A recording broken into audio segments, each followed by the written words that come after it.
What they do is they say this stuff, and it's happening now with the January 6th. They say stuff, and they think you're going to believe it. It is a horrible, horrible thing. Welcome back. As we mentioned, we've been monitoring former President Trump's first remarks in Washington, D.C. since leaving office in January 2021. It has been in some ways a vintage Trump address with bombastic attacks on Democrats, an aside on January 6th, and even a suggestion to send in the National Guard to address crime in Chicago.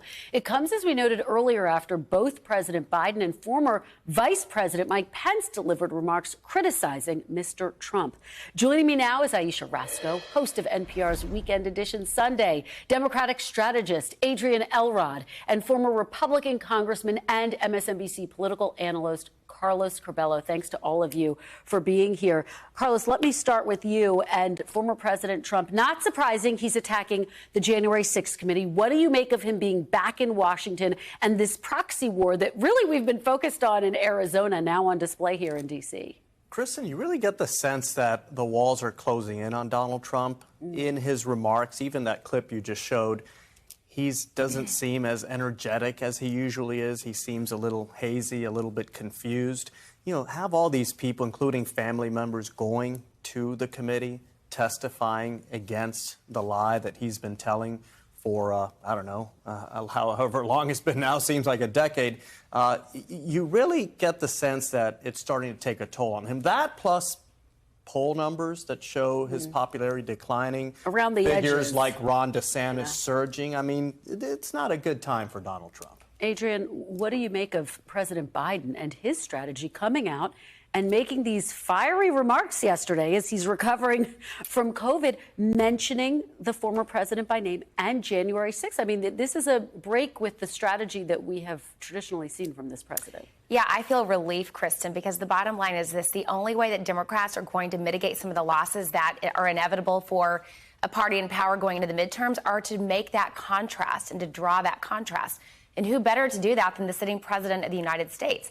Americans are outraged right now. A lot of Republicans are outraged right now, seeing the January 6th hearings play out, learning some of the new information every day that we're learning, having some very credible witnesses come forward and explain what they saw firsthand during that 179-hour period. People are frustrated, and that you've got to draw that contrast if you're the sitting president. Otherwise, people are not going to know what the difference is between both parties. Ayesha, weigh in on what the impact has actually been of January 6th, because obviously, as Carlos and Adrienne are making the argument, it does seem to be having an impact. People are paying attention, but the question is how much of an impact, right? I mean, I don't think we know the answer to that, but I will say it is having an impact, and that you have some Republicans very slowly, very quietly looking around like, well, maybe he's not the Teflon Don. Maybe we can take him out. You got Ron DeSantis, you know, in these polls showing up a little bit. You got Pence, you know, saying we need to move on. Let's look to the future.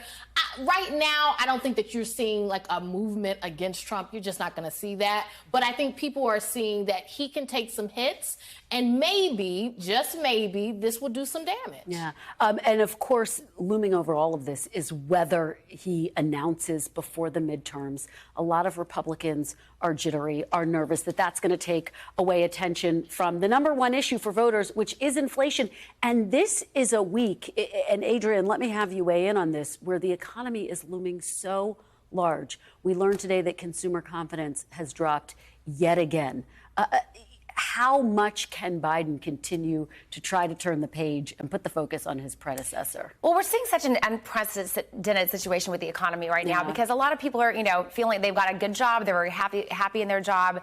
The unemployment rate is low, but we're also seeing the effects of the pandemic play out with inflationary numbers, not just here, of course, but also globally in other countries as well. So there is kind of that dichotomy, but I think this is what we want as Democrats, for Donald Trump to announce today. Maybe he'll announce at this conference that he's out. We are ready to have that contrast. We haven't heard a lot from Donald Trump the last year and a half.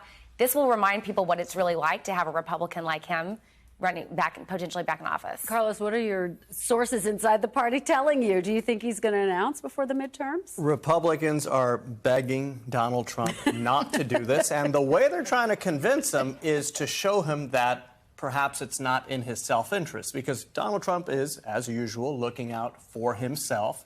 He believes that running for president would be a good part of a legal defense strategy if he needs one, which he might.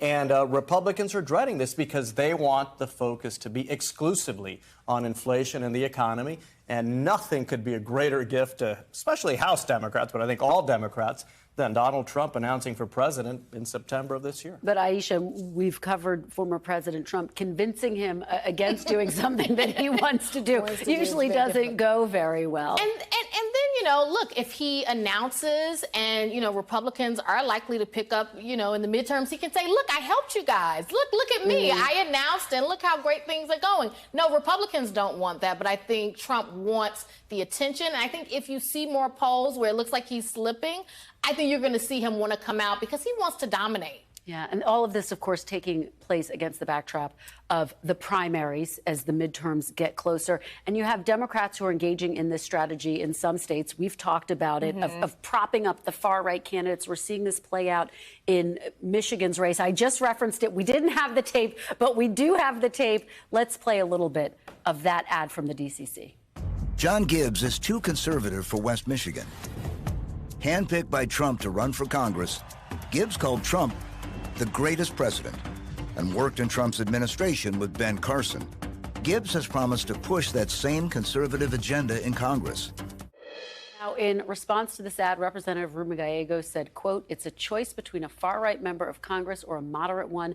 They're voting McCarthy as leader either way.